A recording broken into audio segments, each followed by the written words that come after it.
Hoje eu estou aqui com o meu amigo, mais um amigo que o mercado imobiliário me deu, o Pedro Bertoletti, da Carpa Construtora e Incorporadora. Um prazer, Pedro, estar aqui te Prazer é recebendo meu, prazer é meu. Somos vizinhos, né? Mesmo no prédio. prédio. E além dessa relação comercial, a gente construiu uma relação de amizade, né? Que é o mais bacana. Então, o prazer é todo meu pelo convite. Obrigado.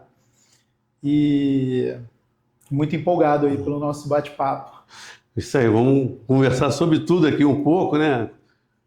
Prefiro começar até falando, né, da tua trajetória, como é que você veio parar no mercado imobiliário, né?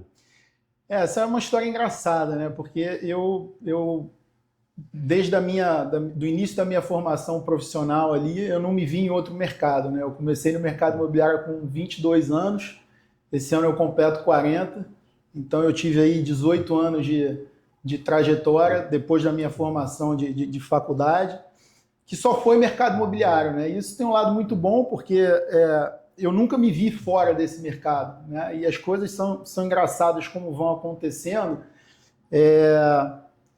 porque a gente vai criando naturalmente um ciclo, né, de pessoas, não só profissionais, mas de amizade e aí ciclos familiares, né?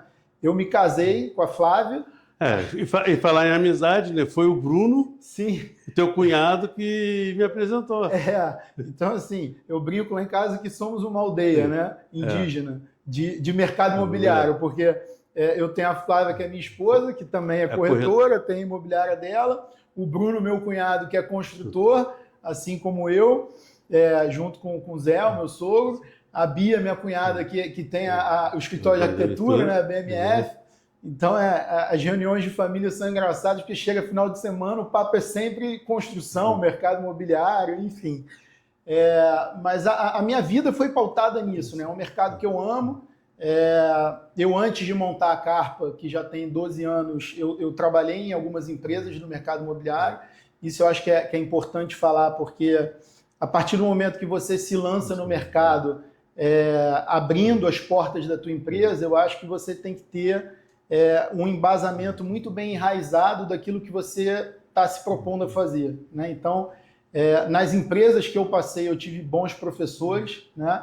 É óbvio que você, como executivo de construtora, sendo funcionário, você tem certas limitações, então você aprende, pelo menos eu aprendi, né? Eu, ao longo dessa trajetória, antes de montar a Carpa, eu fui olhando coisas que eu achava que eram certas, que eu gostaria de replicar no meu negócio, e coisas que eu achava que era errada, que eu não gostaria de replicar, entendeu? E aí nasceu a Carpa, né? Graças a Deus, enfim, a empresa está aí no mercado há 12 anos e as coisas estão acontecendo, né? Dentro delas, assim, das coisas que eu não gostaria de repetir, assim, a gente tem lá na empresa um critério que é inegociável, que eu chamo, que é o critério de qualidade, né? Então, eu tenho o conceito de que quantidade vai na contramão da qualidade, né? Então, é humanamente impossível a gente falar de qualidade se você tem uma quantidade muito grande. Então, uma das regras inegociáveis que a gente tem na empresa é: a gente só faz 5 obras ao mesmo tempo. Se você, Sobral, chegar para mim aqui, Pedro, olha, eu tenho aqui um cliente que comprou um terreno no Alphaville e eu estiver fazendo 5 obras, eu vou falar para você, Sobral, olha, infelizmente, se ele puder esperar eu terminar uma dessas 5, a gente pega. Se não puder esperar, eu não pego, porque eu vou perder, assim, incontestável, eu vou perder o meu ciclo operacional, o meu ciclo de gestão. Eu gosto de estar na obra, apesar de a gente ter o escritório aqui, e apesar de eu ter hoje uma equipe que roda muito bem dentro da obra, com mestre de obra, com engenheiro, com estagiário. Eu gosto de estar perto do cliente, eu acho que é isso que faz a diferença, entendeu? Com certeza, toda a diferença. Hoje você não trabalha só construindo uma casa do zero, né? Você se especializou também em reformas, né? Sim. Principalmente muita coisa na Zona Sul, né? É um fator engraçado, assim, bacana, porque a gente falou de família, né? E eu acredito que na vida tudo tem um propósito, né? Então, quando eu conheci a Flávia, a gente casou e aí vem a família toda de brinde, né? Cunhado, sogro. O Bruno e o Zé, meu sogro, já faziam isso, assim. Então, foi bacana porque me abraçaram, me acolheram, porque eu saí de executivo de construtora para dono de construtora, né? Enfim, eu devo isso a eles, né? São pessoas que a gente fez lá a primeira casa juntos, depois a segunda, e a gente nasceu como incorporadora. Eu não tinha eu não tinha a vontade, não sei se seria a melhor palavra, mas quando eu montei a Carpa, a gente nasceu só como incorporadora. Eu queria fazer as minhas casas, vender, né? E foi assim que a gente nasceu. Comprei o primeiro terreno, construí e vendi, depois você vai para outro, constrói e vende. E aí é inevitável, assim, você começa num relacionamento com vizinhos, o vizinho do terreno do lado fala, pô, Pedro, bacana a tua casa, cara, eu tenho aqui meu terreno, você não quer fazer para mim? Né? E aí, poxa, você gosta tanto daquilo que você faz que você acaba seguindo, né, nesse caminho. Então a gente começou como incorporação, construindo para vender, depois a gente passou para terceirização, construindo para os outros, e de 5, 6 anos para cá a gente criou um braço de reforma, que aí é realmente, eu diria que 90% Zona Sul. A gente tem algumas obras aqui na Barra, mas Zona Sul é bacana porque ela te proporciona isso com uma facilidade, porque os prédios são mais antigos, né? Então a gente tem esses 3 braços dentro da empresa. E o nome Carpa? Então, o nome Carpa, cara, quando a gente estava pensando em criar o nome da empresa, eu queria algo que tivesse um significado, né? É muito comum as empresas normalmente colocarem o nome dos sócios, né, ou os sobrenomes. Eu não tenho nada contra isso, até porque Sentinela e Sobral é o sobrenome de vocês, mas eu acho que é bacana quando você consegue transmitir na essência da tua empresa algo que tenha uma relevância. Então, quando eu estava pensando no nome, e aí a gente chegou no nome Carpa, pesquisando eu percebi que Carpa na cultura oriental quer dizer boa sorte, quer dizer perseverança. Tem lá a história da carpa que quando sobe o rio, ela nada na contramão da correnteza para poder fazer a desova e a reprodução, enfim. Então isso me impactou positivamente. Eu acho que tem tudo a ver com o meu propósito. Porque o meu propósito na empresa não é só construir, né? A gente tem uma responsabilidade muito grande, que é a construção de um lar, né, Sobral? Assim, a gente, quando constrói uma casa, quando você faz uma reforma, é o nosso negócio e a gente é remunerado por isso, mas além disso, existe a responsabilidade muito grande que você está construindo um lar para uma família que vai ficar ali. Às vezes é até clichê, né? Você falar, construindo sonho, mas, cara, é real. É real, é real. Eu tenho um exemplo nítido disso e eu fico arrepiado quando eu falo. Eu fiz uma casa uma vez, no Recreio, fiz do zero, foi uma construção do zero, vendi a casa para um casal que não era do Rio, e eles quiseram contrataram uma arquiteta de São Paulo para fazer a decoração de interiores, a gente fez a obra para eles, entreguei a casa, né? E no dia da entrega, ela me mandou um vídeo dos filhos dela brincando no sótão da casa, e ela escreveu assim: eu sinto Deus em cada cantinho dessa casa. Isso é muito gratificante. Isso, quando eu falo, eu chego a me arrepiar, porque, cara, é bom você fazer negócio, é bom você ganhar dinheiro, mas é melhor ainda quando você tem um feedback desse, dizendo, porra, cara, eu consegui, o meu negócio vai além, o meu negócio, sabe? Então, assim... Essas coisas marcam. Marcam. Eu tive uma experiência também, te cortando, que você falou, me remeteu lá atrás. Eu ainda não tinha nem a Sentinela e Sobral, eu ainda estava autônomo, e eu vendia muito apartamento ali no quilômetro 1, ali na Ponte Lúcio Costa, que eu trabalhei na falecida Encol, né? E morava ali. E tinha uma perguntante que tinha vários apartamentos ali no São George, e aí eu fiz uma proposta, e ela entendeu errado o tipo da proposta. E como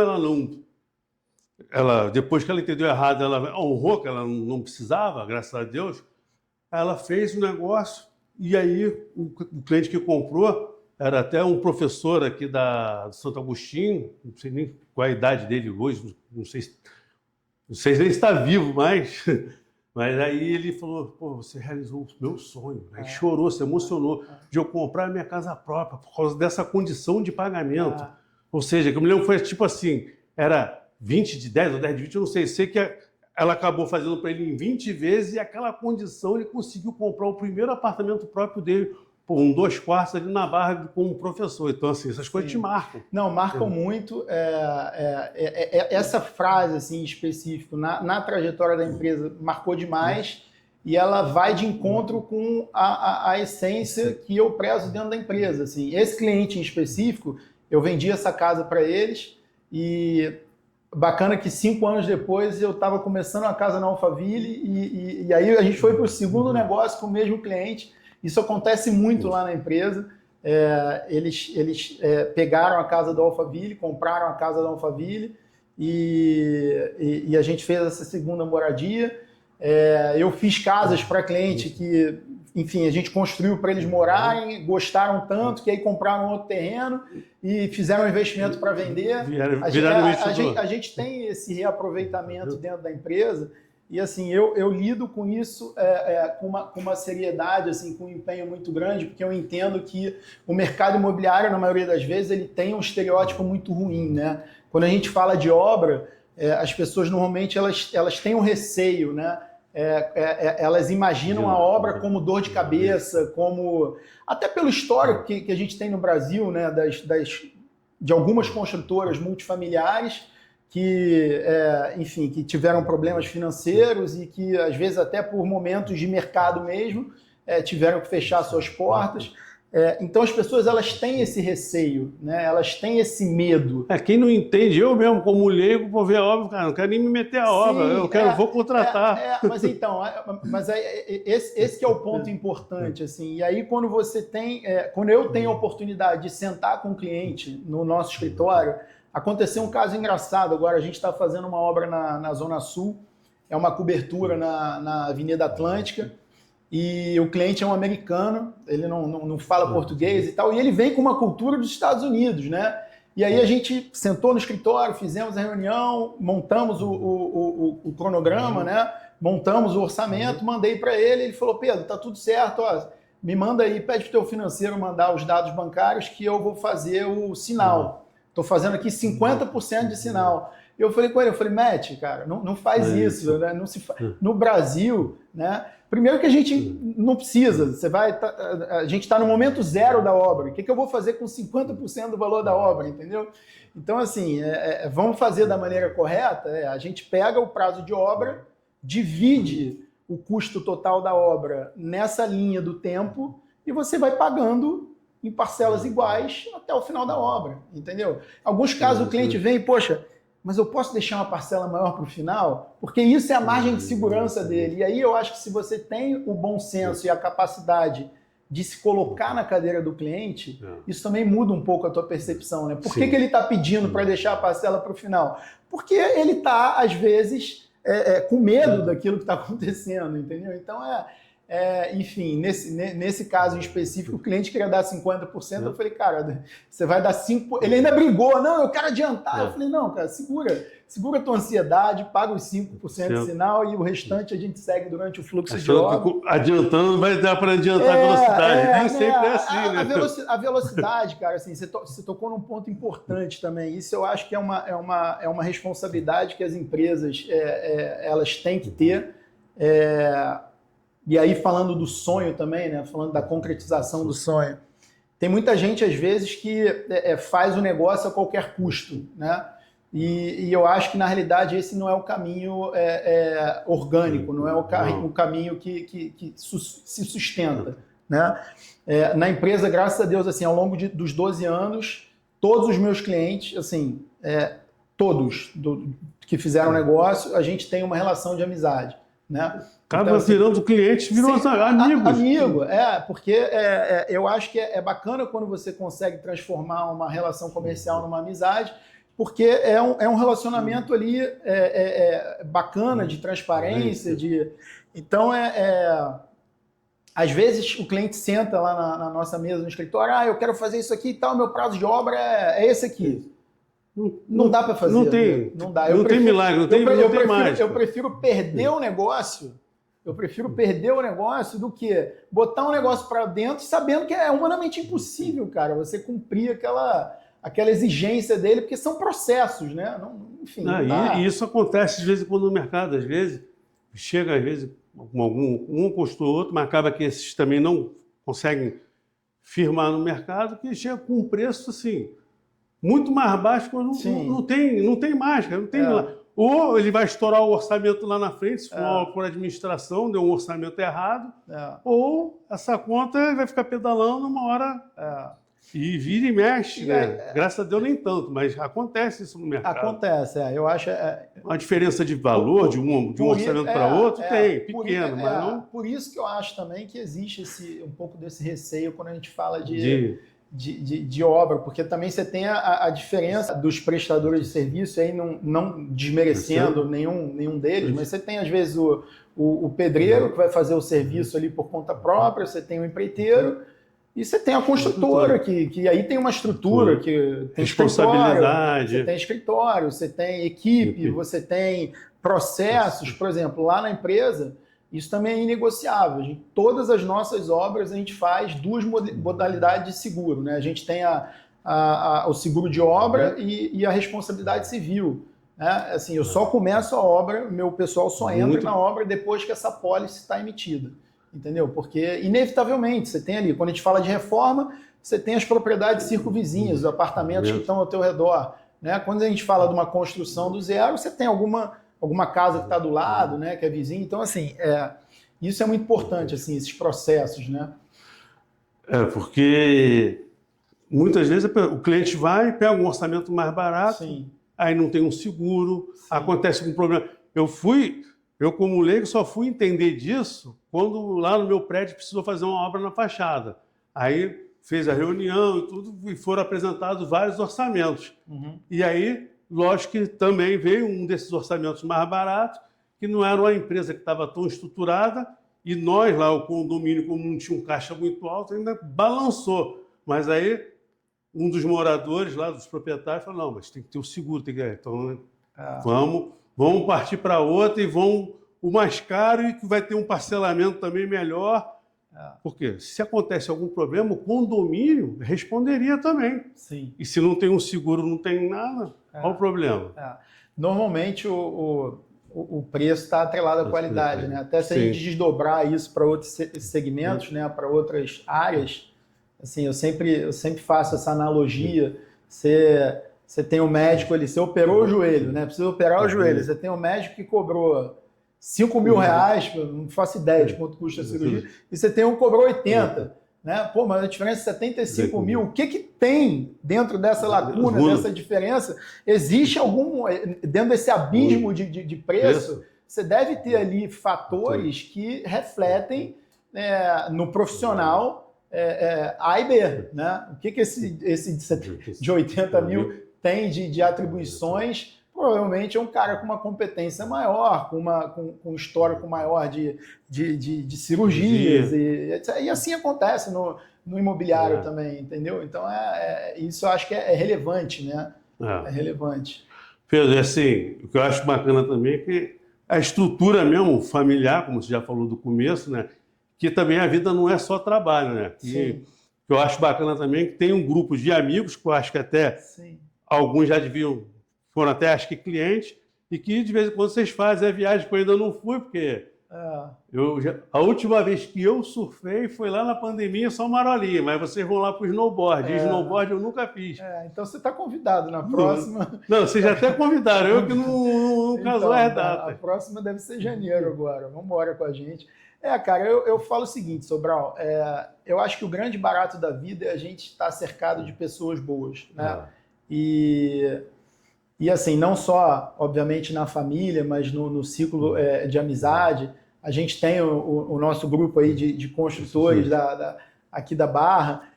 Isso é um caso bacana, assim, saudável, porque eu sempre falo que, para mim, pelo menos, eu não tenho concorrente, né? Eu tenho colegas de mercado e a maioria deles, quando a gente fala da Barra, se tornaram amigos. Então, assim, a gente fazia hoje menos, porque a vida é tão corrida, mas almoçava aí. Nós cansamos de almoçar junto. Uma vez por semana você ia na mesa, tinham 15 construtores, todo mundo concorrente ali, mas todo mundo amigo, entendeu? Então é bacana, porque a gente troca ideia, a gente fala sobre mercado, a gente troca informações do nosso cotidiano. Perde café na porrinha, que eu perdi já alguns. A porrinha, junto o Bruno e o Zé. A porrinha é clássica. Quando perde a porrinha, paga o café. Mas é uma relação saudável, sabe? Eu acho que quando a gente fala de concorrência, que para mim não é concorrência, volto a dizer, são colegas de mercado.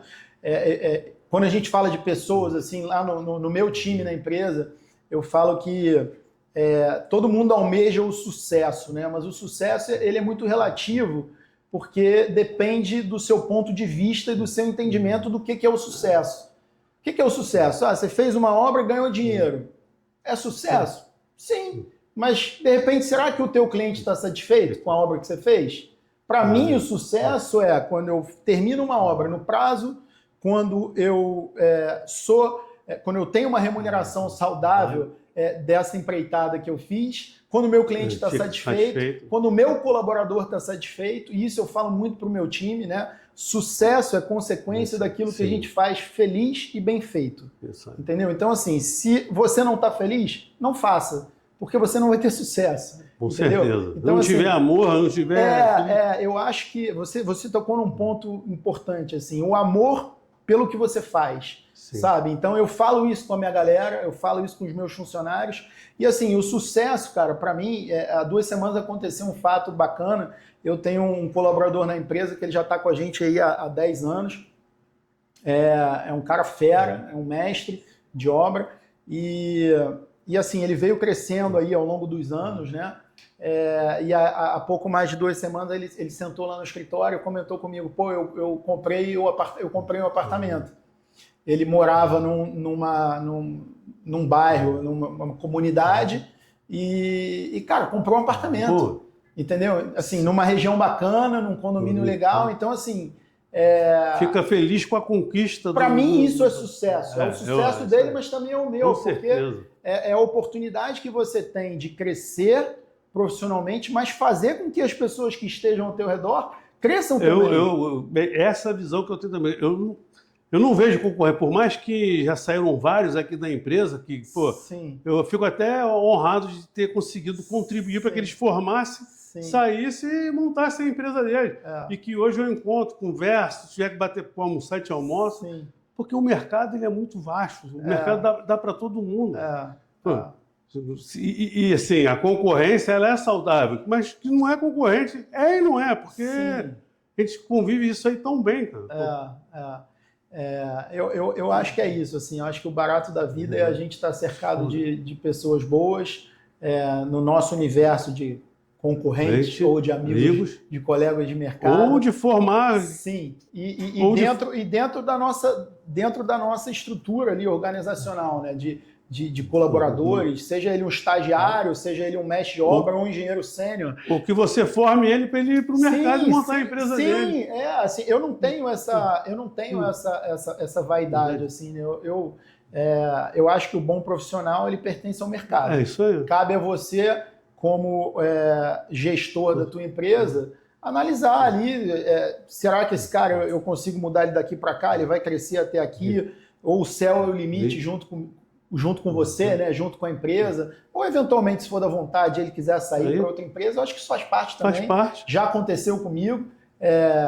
Enfim, eu fico feliz. Eu acho que as pessoas elas têm que voar, têm que se desenvolver, né? Tem que ter mesmo amor ao próximo, mesmo, a tua equipe interna, né? Entender que dentro daqui da minha equipe, dentro da tua equipe, vai ter profissionais que vão ter qualidades melhores numa área, deficiência numa outra, e cabe a gente ajustar a engrenagem e lapidar e todo mundo crescer junto. Eu vivo aprendendo todo dia. Hoje mesmo aqui, antes da gente estar aqui batendo papo, toda terça-feira tem a reunião semanal e eu estou sempre aprendendo. Sim, é uma troca, né? E ainda mais hoje, né?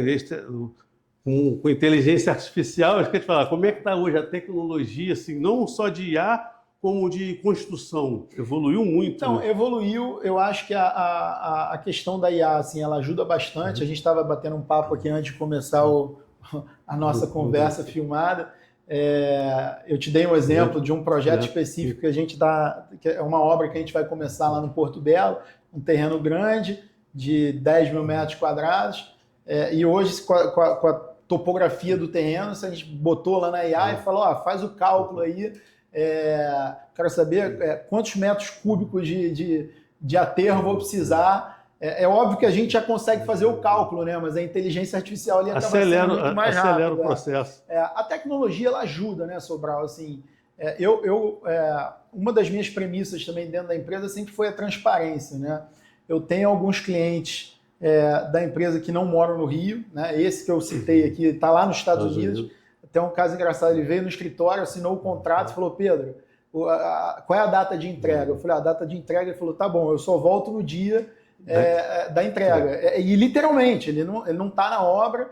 Ele acompanha aqui por vídeo? A gente tem um aplicativo, isso a gente implementou há cerca de 7 anos atrás, porque eu comecei a ter muitos clientes que não eram do Rio, né? Clientes de São Paulo, clientes às vezes que moravam fora do país. Então a gente implementou um aplicativo. Hoje essa ferramenta ela roda todos os dias. Então, em todas as obras eu tenho um corpo gerencial, né? Ou eu tenho um engenheiro ou eu tenho um mestre de obras. Até às 6 horas da tarde, esse corpo gerencial ele sobe o diário de obras para o aplicativo, eu recebo e ali tem fotos, tem vídeos da obra, o que foi executado, se chegou material, a nota fiscal do material, tudo fica nessa ferramenta. E aí eu aprovo esse relatório. Quando eu aprovo, o cliente recebe uma notificação no celular dele e ele consegue acompanhar a obra do início ao fim. Entendeu? É muita evolução. Então, assim, isso é bacana porque, cara, é do momento zero do início da obra. Se a gente for da construção, é ali do dia 1 que você pisou no terreno, você vai começar a montar o gabarito, né, até a entrega das chaves. Então, eu crio um histórico da obra. E depois desse histórico, a gente converte isso no que a gente chama de as-built, né? Quando eu entrego a obra para o cliente, você já viu lá no escritório aquele bookzinho, o cliente ele recebe um book impresso, né, com todo o histórico dele da obra. Você tem ali, as fotos são, no final de uma obra dessa, dá mais de 4.000 fotos. Então a gente entrega um pendrive com todas as fotos, junto com as plantas, junto com o memorial descritivo que foi utilizado na obra. Então ali você tem as referências de piso que foram utilizados, o mármore que foi utilizado, a referência, as empresas que passaram na obra. Então a empresa que fez a esquadria, a marcenaria, você tem tudo ali. Você compra um carro, fica com esse carro 3 anos, 5 anos, quando você precisar vender... Nem sempre, né? Eu tenho que vencer isso. De mês em mês. Eu tenho que me libertar, eu estou me libertando, A gente se encontra às vezes aqui no subsolo do prédio, aí o Sobral tá um carro, um mês depois ele já está com outro. Eu estou melhorando. Estou ficando 2 anos, quase 2 anos. Mas já perdi muito com isso, cara. Perdeu. Isso aí tinha que estar em obra, tinha que estar em terreno. Tem que segurar essa ansiedade. Não, estou segurando. É prazer, né? Gosto, mas a gente também tem que, na vida, né, a gente também tem que saber dosar, porque se gastar demais, lá na frente faz falta. Sim. Já sou um idoso, né? E eu já bati minhas cotas todas de fazer besteira, não dá mais não. Agora tá para aprumar, né? Do meio para o final vai acertando. O pessoal aqui brincava comigo na empresa, cara. Teve uma época aí que tentaram fazer uma lista de quantos carros eu tive e ninguém conseguiu anotar. É mesmo? Se bobear, nem você lembrava. Não, nem eu lembro mais. Então, assim, graças a Deus já... Tá curado desse mal. Tô curado. Mas é isso, a tecnologia ajuda, eu acho que ela encurta a distância, ela dá essa segurança. O cliente, normalmente, ele durante a semana, ele tem a atividade comercial dele, né? Sim. Então, antigamente ele ia final de semana na obra, né? Acompanhar a obra. E é engraçado que depois que a gente implementou essa plataforma, nem no final de semana ele vai mais, porque ele tem ali o feedback diário do que está acontecendo na obra. E aí, cara, você vai na obra fazer o quê? Não tem o que ver, né? Não, e isso tem acontecido também no mercado na parte de corretagem também, da imobiliária, que antigamente não tinha tanta informação. Então, o cliente, quando eu comecei, já são 37 anos, mas, sei lá, década de 90, 80... cliente não tinha informação. Então, ele vinha no final de semana, marcava, trazia a família para conhecer os imóveis. Hoje ele já chega pronto. Hoje ele sabe mais do que o corretor. Ele já tem a informação. Já vai na IA, faz pesquisa de preço do mercado, vê o que tem anunciado. E assim, ficou mais otimizado também o atendimento. Que você hoje, né, na minha época, nem vídeo tinha. Pô, eu sou da época que não tinha nem foto. Era só no classificado do Globo. O cliente recortava, tinha que ligar, dar informação. Não tinha drone, né? Não tinha nem drone. Eu era estagiário na época, quando a gente fazia aquelas fotos montagens do empreendimento, né? A gente tinha que ir de helicóptero, não existia drone. E foi engraçado a primeira vez. Era o estagiário, e pô, estagiário sofre, né? Tipo, vai fazer foto aérea lá do empreendimento, e o helicóptero você tinha que voar sem porta, porque ia com um fotógrafo, né?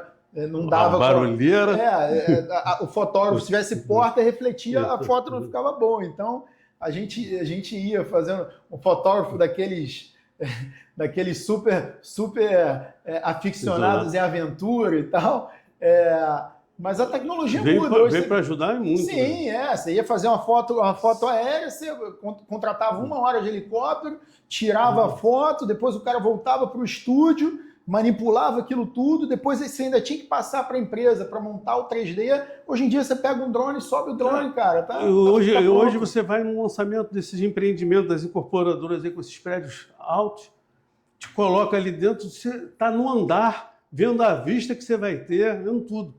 Pô, quando eu trabalhei na Encol, quando eles fizeram o lançamento lá atrás no Rio 2, eles botavam um helicóptero para levantar até a altura que seria e fazer um passeio também para levar até o mar. E eu estava vendendo os lançamentos lá na época da Encol, eu tinha que subir naquela gaiola, vai no prédio do lado para mostrar para o cara como é que seria a vista. É mais ou menos isso aqui, tinha que te dar a distância, é mais ou menos essa. Não, a tecnologia ajuda, acho que encurta muitos caminhos, passa a segurança que tem que ser passada. Eu acho que, aí falando um pouco também do processo de você tentar inverter aí para a cadeira do cliente, eu acho que, como cliente, você poder estar a par do que está acontecendo na tua obra dia a dia. Passa segurança para você, para o cliente, você está tomando conta. Para mim é um histórico, assim, porque é inegável.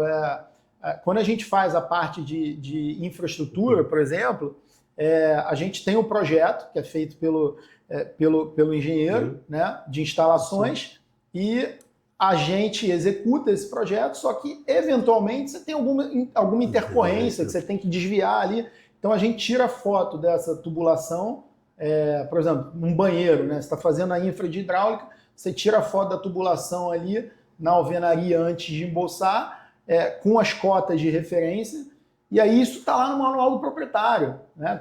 Se ele eventualmente precisar, ele tem a foto ali, o raio-x daquela parede, com toda a infraestrutura, sabendo onde passa cada tubulação, onde passa, enfim, isso ajuda, né? Muito. Ajuda muito. E já teve assim, algum meio pedido, alguma coisa assim meio inusitada em obra? Que você falou, caraca, eu nunca vi isso. Já teve ou não? Inusitada em obra. Sim, é coisa bem diferente. Você falou... Então, tem porque, assim, às vezes o cliente ele tem uma ideia na cabeça, né? E eu brinco que papel aceita tudo, né? Você, quando projeta uma casa ou quando você faz um projeto de reforma, você bota no papel e depois que você vai para o campo é que você vai ver se aquilo é viável ou não, entendeu? Então, assim, a gente pega casos, às vezes, de reforma, por exemplo, cobertura. O cliente quer uma piscina enorme numa cobertura, ele sonha com aquilo, mas, cara, pô, o teu prédio não foi projetado para suportar essa carga, entendeu? Então, assim, isso é uma coisa que a gente leva muito a ferro e fogo, assim, né? Não é porque o papel aceita tudo que a obra aceita tudo. Então, quais são as nossas responsabilidades perante a execução? O cliente quer uma piscina nesse ponto aqui? Ok, vamos avaliar a estrutura. A gente tem o histórico do projeto estrutural do prédio? Não tem. Vamos descobrir quem foi o calculista que fez o prédio. Às vezes a gente descobre, então a gente consulta o calculista para ele fazer uma análise, a gente pede uma proposta, para fazer uma avaliação se aquilo é viável, né? A gente sempre tenta seguir para deixar o cliente satisfeito. Na maioria das vezes dá certo. Em alguns casos a gente tem que adaptar, né? Principalmente quando a gente fala de prédio, assim, né? Reforma. Aí faz um reforço estrutural para poder colocar essa piscina no lugar. A gente está até com um caso ali, uma cobertura no Saint-Tropez, que a gente fez isso. A piscina era de um lado e ela foi projetada para o outro lado. Ficou lindo, coisa mais linda do mundo. Acaba assim. que uma reforma, ela, às vezes, te dá mais preocupação e mais trabalho do que tu começar uma casa do zero, né? Ainda mais quando é num prédio, né, que envolve... engraçado, isso é engraçado, Sobral, porque a casa do zero pra gente é um livro em branco, né? Assim, a gente está começando do zero com um plano de voo que é aquilo e possivelmente você vai ter alguma intercorrência, mas ela é menor. Só que a gente gosta tanto do que a gente faz que eu meio que já virei essa página. Quando a gente fala de Zona Sul, né, e quando a gente fala de reforma, a gente tem um critério lá na empresa que reforma a gente pega ali de 150, 180 metros para cima.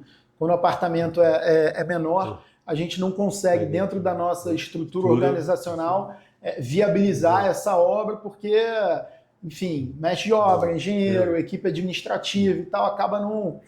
Mas hoje, se a gente visitar um imóvel, se tiver um apartamento, se tem um apartamento de 250 metros quadrados na Zona Sul, teu cliente está em dúvida de comprar ou não, eu vou junto com você na visita e eu dou o orçamento para ele na hora da visita. Essa consultoria que você dá, isso é muito bom e ajuda o cliente a enxergar. Sim, eu dou para ele, porque assim, antes da estética, a gente tem o funcional. Né? Quando a gente fala de um prédio de 60 anos, 70 anos de construção na Zona Sul, eu já sei o que tem que ser feito. Né?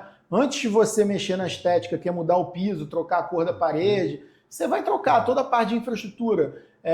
Água, esgoto, gás, dados, ar-condicionado. Antigamente era ar-condicionado de parede, você vai trocar para um ar-condicionado dotado ou um split. Então, assim, esse dado eu já tenho, é um dado histórico que eu tenho na empresa. Né? Então, isso às vezes acaba facilitando, porque o cliente ele gosta do imóvel, às vezes é uma oportunidade de preço, porque o imóvel precisa de uma intervenção, de uma modernização, mas ele não sabe quanto ele vai gastar, entendeu? Então, assim, quando a gente vai junto, é óbvio que aí entra alguns fatores que são relacionados ao cliente. Eu não sei em termos de acabamento, se ele vai querer botar um piso 1,20 por 1,20 ou um piso retangular daqueles de 3 metros por 1,20, isso vai onerar no preço. Mas da parte de obra, que é o que a gente chama de obra cinza, né? Preço, eu olho o apartamento e o cliente sai dali com preço de quanto vai custar para ele a mão de obra para fazer o apartamento inteiro e os insumos de obra cinza, né? Que é a parte de infraestrutura que na maioria das vezes a gente fornece. Então isso assim, a gente foi aprendendo. Eu gosto muito de coletar dados e de fazer análise depois. Né? Então todo final de obra eu tenho lá a minha planilha e aí eu sento lá no escritório, analiso quanto eu gastei, qual era a metragem do apartamento, qual foi o padrão de acabamento que foi utilizado, e aí você vai pegando esses dados, na maioria das vezes, é óbvio que tem ali, às vezes, uma variável muito pequena, mas eles se repetem, entendeu? Então e às vezes na reforma também, dependendo se for o caso, o apartamento, quando você vai descascando, que às vezes você descobre. Sim. Eu me lembro de uma situação que aconteceu, cara, a gente vendeu uma casa aqui no Malibu, aí a Bia foi fazer o projeto, aí, graças a Deus que a Bia foi fazer o projeto, que quando ela foi mexer no teto... Tinha o duto passando no meio de uma viga. O cara cortou várias vigas. Eu falei, caraca... Isso assim, infelizmente é muito comum, eu acho que as pessoas, ou as empresas, né, enfim, que fazem um trabalho desse... Como qualquer segmento, você tem o cara que faz o trabalho correto e, infelizmente, o cara que não faz do jeito que deveria fazer. Né? Isso é uma responsabilidade, um risco muito grande. A parte de estrutura, assim, pilar e viga, quando a gente fala de reforma, a gente às vezes esbarra nela, mas na carpa, assim, a gente quando esbarra numa situação dessa, eu tenho um engenheiro calculista, ele vai até o campo, até a obra, ele faz a análise dessa intervenção que eventualmente precisa ser feita. Às vezes você precisa passar uma tubulação por dentro de uma viga, ele faz essa análise, ele emite a responsabilidade técnica dele ele posiciona certinho onde tem que furar essa viga e se vai precisar de reforço ou não, entendeu? E a gente só faz seguindo esse processo, porque às vezes você pega um prédio, aí o cara tá fazendo, fura uma viga aqui, o apartamento de cima, do outro lado, não, fura uma viguinha ali. E aí, cara, você tá num prédio. Eu já vi vários casos de edifícios em condomínios que estão com um problema sério em relação à parte estrutural, porque as pessoas vão fazendo isso à torta e à direita, sem consultar nada. E a importância de contratar a consultora certa, né? Sim. Antes de fazer, né? Sim. Ver quem é a empresa, Sim. ver o histórico, né? Porque, quando eu falo, às vezes vem um orçamento ou falta de experiência mesmo. Sim. Eu não posso nem dizer que a pessoa... Eu não sei quem contratou para fazer aquela obra lá, daí o cara pegou um empreiteiro, um cara sem experiência. Não, cortar aqui um pouquinho a viga aqui não tem problema. Não dá nada, não. Não dá nada, só vou escariar aqui, foi negativo. Na empresa, lá na empresa, isso é proibido. Assim, a gente não, no nosso contrato tem lá uma cláusula específica que a gente não faz nenhuma intervenção estrutural, salvo quando a gente consulta, faz a consultoria com o calculista, avaliação do calculista, laudo do calculista, responsabilidade técnica emitida e aonde a gente pode fazer. Porque tem que dar muito valor por essa parte da obra que não se vê, né? Que é essa parte que está por baixo mesmo, né? É tubo, é tubulação, Sim. é viga. Porque o acabamento a gente olha com uma parede bonita, revestimento bonito. Isso é engraçado também, porque assim, a arquitetura ela vai se desenvolvendo, né? Quando a gente fala de 30 anos atrás, você tinha televisão de tubo, né? A televisão era um negócio desse tamanho. Hoje a gente tem a televisão, olha isso aqui. Essa já está até ultrapassada, tem 2 centímetros de espessura a televisão. Então, antigamente você precisava de um móvel para poder botar a televisão de tubo. Hoje ela fica na parede. Computador agora tu carrega para cima e para baixo. Ar-condicionado. O ar-condicionado era né? Você tinha um ar-condicionado de janela, um furo ali na janela e tá tudo certo. Hoje a gente coloca um raiol ou um cassete. A infraestrutura vem pelo teto, então você tem que levar essa infraestrutura até o ponto onde vão ficar as máquinas. E, eventualmente, você tem uma limitação do pé direito, você vai ter que... né? Enfim, isso aí a gente vai analisando, as coisas vão acontecendo, a tecnologia muda, a gente tem que saber se adaptar sem deixar os nossos princípios de lado, né? Que são, no nosso caso, inegociáveis. E na Zona Sul você viu muito essa evolução mesmo, porque... são um prédio de 60, 70 anos, 50. Sim. Aí você vê como teve evolução, não só de construção, como de acabamento, de arquitetura, de projeto, como vem... Né, a Zona Sul é engraçada, a gente está com, hoje, 3 obras acontecendo ali ao mesmo tempo, e aí, pelo histórico que a gente vai tendo, né, de obras passadas, prédio de 70 anos, 60 anos, você vai fazer uma rede nova de gás internamente dentro do apartamento, a gente faz a distribuição da infraestrutura nova, depois que a gente faz o teste de estanqueidade para saber se essa tubulação não tem nenhum tipo de escape, e a gente faz o teste de estanqueidade lá de baixo, de onde entra o relógio do gás até o apartamento.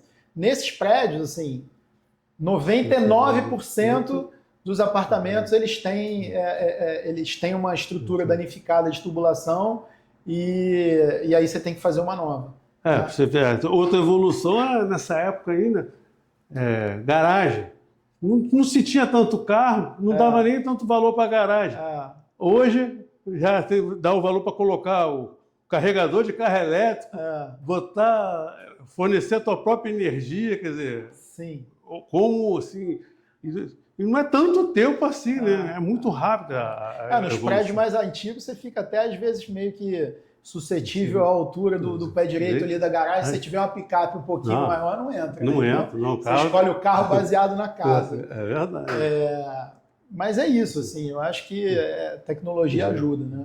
Bom, então, hoje o papo aqui foi muito bom com o Pedro. Foi um prazer. Estava ansioso em te receber aqui. Prazer é meu. Gostaram? Entre aí no canal Papo com Sobral, curte, comenta, compartilha. Entre aí, conheça um pouco mais da Carpa, essa construtora séria que faz obra com qualidade, que eu realmente indico. E em breve vai fazer a minha também. Obrigado, Sobral. Obrigado pela oportunidade, cara. Eu que agradeço aí, pô, muito bom. Maravilha. Agora falta trazer a Bia, hein? Faz o convite para ela. Eu já convidei, mas a agenda dela é apertada. apertada. Ó, Bia, tá aí o convite, hein? Assim não tem como fugir. Já tá convocada.